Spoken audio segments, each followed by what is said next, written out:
నమస్తే మురుగన్ మిడ్డైకు క్లోజ్ అయ్యి. అసలే అమ్మాయిలకి 6 ప్యాక్ ఉన్న అబ్బాయిలు మాత్రమే కావాలంట. Why should boys have all the fun? ఓ వెహికల్ కంపెనీ వాడి సేల్స్ ప్రమోషన్ కోసం పెట్టుకున్న క్యాప్షన్ అది. దాన్ని ఎలా మార్చారంటే స్మోకింగ్, డ్రింకింగ్, డేటింగ్, తొక్క, తోటకూర, మట్టి, మశానం ఒక్కటి కూడా వదలకుండా అన్ని మొదలెట్టేశారుగా. పార్టీ కల్చర్ పేరుతో మీకు ఫ్రీగా ఎంజాయ్ చేసే అవకాశంతో పాటు మా మగజాతిని తిట్టుకునే సౌకర్యం కూడా కల్పిస్తుంది ఈ సొసైటీ. మీరంతా ఒక్కసారి గుండె మీద చేసుకుని చెప్పండి, మీలో ఎంతమంది అమ్మాయిలు ఒక్కసారి కూడా స్మోకింగ్ కానీ ఆల్కహాల్ కానీ పెళ్లికి ముందు సో కాల్ లవ్ పేరుతో రొమాన్స్ కానీ చేయని వాళ్ళు ఎంతమంది ఉన్నారు? అసలు వర్జిన్స్ ఎంతమంది ఉన్నారు? మీరు చేస్తే కల్చర్, అదే పని మేం చేస్తే మాత్రం తప్పు. ఒక అబ్బాయి ఆర్టీసీ బస్సు ఎక్కాడు, బస్సు అంతా ఫుల్ అయిపోయి ఉంది, ఒకే ఒక సీట్ ఖాళీ ఉంది, అది కూడా ఒక అమ్మాయి పక్కన. ఒకవేళ వెళ్ళి కూర్చుంటే ఆ అబ్బాయికి డీసెన్సీ లేదు, మేనర్స్ లేదు, అమ్మాయిల పట్ల గౌరవం లేదు, అసలు బుద్ధే లేదంటారు. ఆ అమ్మాయి కూడా షుగర్ యాడ్ చేయని కషాయం ఇచ్చి తాగమన్నట్టు ఒక ఎక్స్ప్రెషన్ ఇస్తుంది చిరాగ్గా. అదే ఒక అమ్మాయి బస్సు ఎక్కింది, బస్సు అంతా ఫుల్ అయిపోయింది, ఒకే ఒక సీట్ ఖాళీ ఉంది, అది కూడా ఒక అబ్బాయి పక్కన. వెళ్ళి కూర్చుంటే she civilised, modernised, cultured, daring and dashing. మీరు చేస్తే బిరుదులు, మేం చేస్తే బూతులా? ఓ మగాడు అమ్మాయిని కమెంట్ చేస్తే నీకు అక్క చెల్లెలు లేరా, మీ అమ్మని ఇలాగే పెంచిందని తిడతారు కదా. మరి అదే క్వశ్చన్ నేను మిమ్మల్ని అడుగుతున్నాను. ఎవడో ఎక్కడో ఒక ఎద్దవ రేప్ చేస్తే టోటల్ మగజాతిని కలిపి తిట్టేస్తున్నారు, రకరకాల వీడియోలు అప్లోడ్ చేస్తున్నారు మా మగజాతికి అగెన్స్ట్ గా. నీకు అన్న తమ్ముళ్ళు లేరా? మీ నాన్న నిన్ను ఇలాగే పెంచాడా? ఏంటి అలా చూస్తున్నావు? ఏంటి క్యాజువల్ గానా? నేను నిన్న అలా చూస్తే కామం అంటావుగా, నువ్వు చూస్తే క్యాజువల్ లుక్, నేను చూస్తే కామం, అంతేనా? మారండి కొంచెం. స్మోకింగ్, డ్రింకింగ్ లాంటి విషయాల్లో అప్డేట్ అయ్యారు కదా, ఇందులో కూడా అవ్వండి. ఓ మీకు నచ్చే విషయాల్లో మాత్రమే అప్డేట్ అవుతారా? మమ్మల్ని తిట్టిన విషయాల్లో మాత్రం ఇలానే ఉంటారా?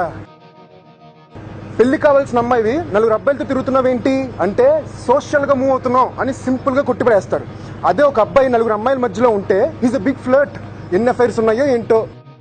మగాళ్ళు వచ్చి మాయగాలే, ప్రేమంతే యామి చోతలేదే, తాజ్ మహల్ కట్టించింది ఎవరే, విశ్వద పేరు పెట్టి వేమన శతకం రచించింది ఎవరు, ప్రేమించి పెళ్లి కోసం అప్పు చేసి ఇప్పటికీ కుబేరుడికి వడ్డీ మాత్రమే కడుతుంది ఎవరు, సీత కోసం పెద్ద యుద్ధం చేసి రావణాసుని చంపింది ఎవరు, అంతెందుకు world's biggest blockbuster movie Titanic, అందులో హీరో హీరోయిన్ కోసం ప్రాణాలు వదిలేస్తాడు కాబట్టి అంత పెద్ద హిట్ అయిందే కానీ హీరోయిన్ హీరో కోసం ప్రాణాలు వదిలేస్తే మా మగాళ్ళమే ఆ సినిమా చూడం.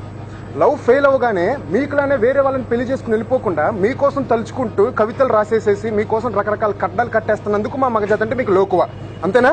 ఎక్కడొక ఏదో రేప్ చేస్తేనో యాసిడ్ పోస్తేనో పేరుతో శిక్షించే మీరు ఒక ఆడది ప్రేమ పేరుతో మగాన్ని మోసం చేసినప్పుడు కూడా శిక్షించడానికి ఏదో చట్టం తీసుకుంటారండి. శిక్ష అనేది శరీరం గాయపడినప్పుడైనా, మనసు గాయపడినప్పుడు లేదా? భారతదేశంలో ఆడవారికి కాదు, మా మగాళ్ళకి, మా మగజాతికి గౌరవం లేదు. మమ్మల్ని, మా బాధల్ని, మా కష్టాలని, మా సెల్ఫ్ రెస్పెక్ట్ ని ఎవడూ పట్టించుకోవడం లేదు.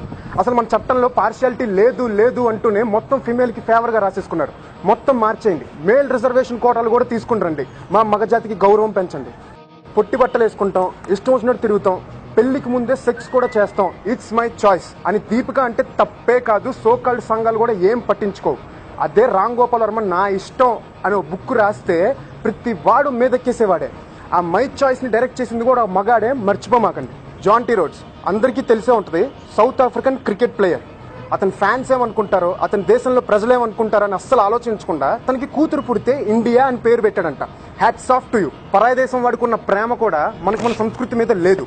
India is a land of customs and traditions. ఒకప్పుడు మనకు అలాంటి బిరుదులు రావడానికి ఆడవారే కారణం, ఇప్పుడు పోతున్నందుకు కూడా ఆడవారే కారణం. ప్రాణం పోసి మన మానవ జాతికి శ్రీకారం చుట్టింది ఆడదైతే అలాంటి గొప్ప స్త్రీమూర్తిని కళ్ళల్లో పెట్టుకుని జీవితాంతం కాపాడాల్సింది ఒక మగాడు. అమ్మ కడుపు నుండి బయటపడి ఈ ప్రపంచాన్ని చూస్తున్న మాకు అమ్మ విలువేంటో తెలుసు, అమ్మాయి విలువేంటో కూడా తెలుసు. అందుకే పెళ్ళైన ప్రతి మగాడు తన లైఫ్ లో అమ్మ ముఖ్యమా, పెళ్ళ ముఖ్యమా అనే క్వశ్చన్ అరైజ్ అయితే సమాధానం చెప్పలేక ఇద్దరి మధ్య నలిగిపోతున్నాడు, బయటికి చెప్పుకోలేక ఏడుస్తున్నాడు, సమాజం ముందు తల దించుకుంటున్నాడు, అయినా మిమ్మల్ని నెత్తిని పెట్టుకుని పూజిస్తున్నాడు. ప్రతి చిన్న విషయంలోనూ యూనిటీగా ఉండే మీరు అత్తా కోడళ్ళు అనే సంబంధాన్ని పులుముకోగానే ఏమైపోయింది ఆ యూనిటీ? ఎక్కడైనా ఒక తప్పు జరిగితే ఆ తప్పుకి కారణం మగాడు కాదు, ఆడది కాదు, ఆ సిచ్యువేషన్ ఏంటో, తప్పు ఎవరు చేశారో ఆ తప్పుకు శిక్ష ఏంటో తెలుసుకోవడం మానేసేసి మీ మగాళ్ళంతా ఇంతే, మగ బుద్ధే అంతా అంటే ఎలా? మాలో ఎదవలు ఉన్నారు, అలాంటి వాళ్ళని మాలో అని సంబోధించడానికి మేము కూడా సిగ్గుపడుతున్నాం. కానీ అలాంటి వాళ్ళని బేస్ చేసుకుని టోటల్ మగాల్ని దయచేసి తిట్టకండి. మీకు ప్రాబ్లం వస్తే మీకోసం పోరాడడానికి ముందడిగేసేది ముందు మేమే. ఈ వీడియో చూశాక 10 మంది పొగిడితే 90 మంది తిడతారనే విషయం నాకు తెలుసు. పర్లేదు తిట్టుకోండి, కానీ తిట్టునే ముందు ఒక్కసారి ఆలోచించండి నేను ఎందుకు ఇలా అన్నానో మీకే అర్థం అవుతుంది. Being male I protect female, being male I support female, being male I respect female, being female you should respect our Indian tradition and culture. ఒక్కసారి కూడా సిగరెట్ కానీ ఆల్కహాల్ కానీ తాగకుండా మన భారతదేశ సంస్కృతిని కాపాడుతున్న ప్రతి స్త్రీమూర్తికి వీడియో అంకితం. జై హింద్.